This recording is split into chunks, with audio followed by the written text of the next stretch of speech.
को नहीं दी तो इसका मतलब बाकी लोगों को भी नहीं देना चाहिए,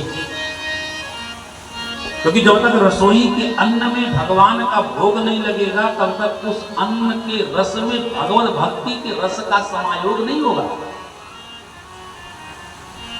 वो केवल अन्न है, वो दोषों से युक्त है, उसे निर्दोष बनाने के लिए भगवान का भोग लगाना ही पड़ेगा।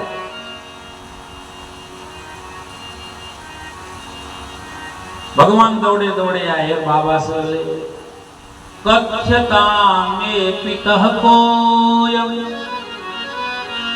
सभ्रमो वा उपागतः किं फलं कस्य चोद्देशः तेन वा साध्यते मखः। हे पिताजी, आप बताओ ना इंद्र कौन होता है? अरे इंद्र यज्ञ क्यों किया जाता है? ये बड़ा भारी उपक्रम क्यों प्रस्तुत किया जा रहा है? इंद्र देवता का पूजन क्यों करना चाहिए? पूजन करने से हमें क्या मिलता है? किम फलम कस्य चोद्देशः, क्या उद्देश्य है? इंद्र देवता के फल, पूजन के फल की फलश्रुति क्या है? केन वा साध्यते मखः, इस यज्ञ का आयोजन आप लोग क्यों करते हो? कारण बतलाइए। तो नंद बाबा ने भगवान श्री कृष्ण चंद्र को गोदी में लिया और गोदी में लेकर के बताया, बेटा पर्जन्यो भगवान इंद्र मेघास्तस्यात्ममूर्तयः ते विवर्षन्ति भूतानि प्रीणनं जीवनं पयः। हे पुत्र, ये इंद्र बादलों का स्वामी, पर्जन्यो भगवान इंद्र। पर्जन्य माने बादल, बादलों का भगवान कौन है? इंद्र। भगवान माने स्वामी। देखो, बादलों का स्वामी इंद्र हो सकता है, बादलों का भगवान इंद्र हो सकता है, लेकिन मनुष्य का भगवान इंद्र नहीं है। भगवान में और देवता में अंतर है। भगवान देवता नहीं हो सकता और देवता भगवान नहीं हो सकता। मनुष्य योनि के ऊपर की जो योनि है उस योनि को कहते देव योनि, देवता। लेकिन उन देवताओं को जो उत्पन्न करता है उसे कहते भगवान। भग धन वान, भग माने ऐश्वर्य, भग माने उत्पत्ति स्थल। इस पूरे जगत की उत्पत्ति जहां से हुई उसे कहते हैं भग, अर्थात वान, उससे ऐश्वर्य से युक्त है उसे कहते हैं भगवान। ये इंद्रादिक देवता भगवान नहीं हो सकते। देखो, कथा कहने में डर लगता है, कभी कोई इंद्र नाराज हो जाता है, तुरंत ही वृष्टि करने लगता है। परम कन्हैया के भक्त हैं, ये चोर से हमें डर नहीं लगता है। हाँ, चोरी करके लोगों के पूजा पाठ का फल लेके भाग जाने वाला इंद्र के पास अपना कुछ नहीं है, सबका चुरा चुरा के भागता है। हम जिस आसन पे बैठ करके पूजा करते हैं तो उठने से पहले आसन के नीचे जल छोड़ करके इंद्र का स्मरण नहीं किए तो पता चला कि इंद्र हमारी पूजा का आधा फल लेके भाग गया।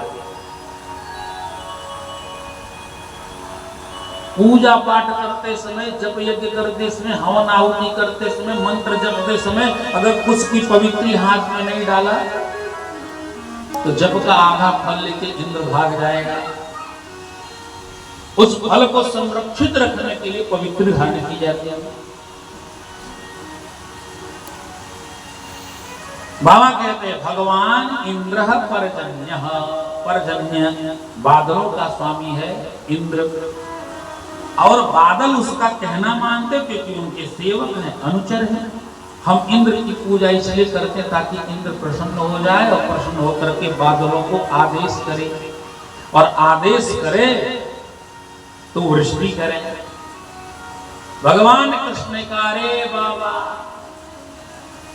ये इंद्र तो बादलों को आदेश कर सकता, लेकिन इंद्र को आदेश करने वाला कौन है? इंद्र को भी तो आज्ञा देने वाला कोई होगा ना। अस्ति चेदीश्वरः कश्चित् फलरूप्यन्न कर्मणा कर्तारं भजते सोऽपि नज्य कर्तुर्प्रभुर्हि सः। इंद्र भी किसी के पराधीन है, इंद्र स्वतंत्र नहीं है।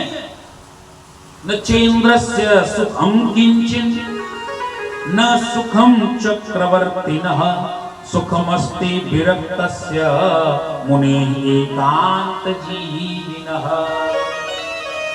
हे बाबा, जैसे हम परतंत्र हैं, जैसे हम स्वतंत्र नहीं हैं, जिस तरह से हम भयभीत रहते हैं, हम दुखी रहते हैं, ऐसे इंद्र भी दुखी रहता है। न चेन्द्रस्य सुखम किंचिन। जी मत सोचो कि इंद्र पद पे बैठा है तो बड़ा सुखी है, बड़ा स्वतंत्र है, ऐसा नहीं है।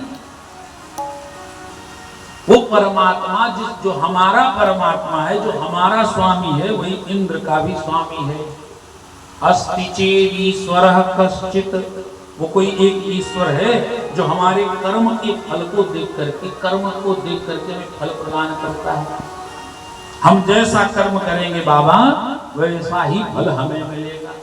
अगर प्रजा के बीच में सद्विचार है, सद्ज्ञान है, सद्विवेक है, प्रजा नित्य प्रति नियम के अनुसार अपना कार्य करती, अगर लोग हमेशा यज्ञ कर रहे हो, पूजा पाठ कर रहे हो, उस ब्रह्म की उपासना कर रहे होते हैं, तो उस ब्रह्म के द्वारा उस इंद्र को आदेशित किया जाता है कि तुम्हें प्रजापुरवासियों को सुखी रखना है, और सुखी रखने के लिए समय समय पर वृष्टि करना है, न अतिवृष्टि करना है, न अनावृष्टि करनी है।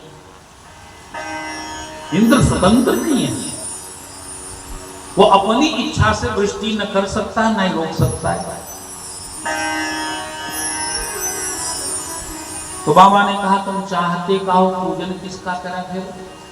बोले पूजन करना है तो नदियों का पूजन करो। जिन नदी यमुना मैया का पानी पी के गायें स्वस्थ रहती हैं, ये गिरिराज जी का पूजन करो, जंगलों का पूजन करो, पहाड़ों का पूजन करो, जिनमें बादल टकरा करके वृष्टि करते।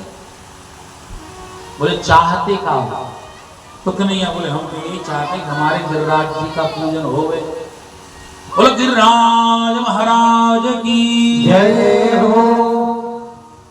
सो बोले ठीक है चलो हम गिरिराज जी का ही पूजन कर लेंगे। नंद बाबा ने कहा ग्वाल बालों से देखो यहाँ बार तो गिरिराज जी को पूजन है के?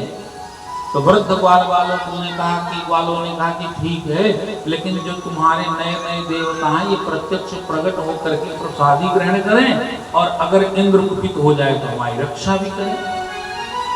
तो भगवान ने कहा हमारे देवता ऐसे करेंगे। तो सब लोगों को लेकर के भगवान गिरिराज जी की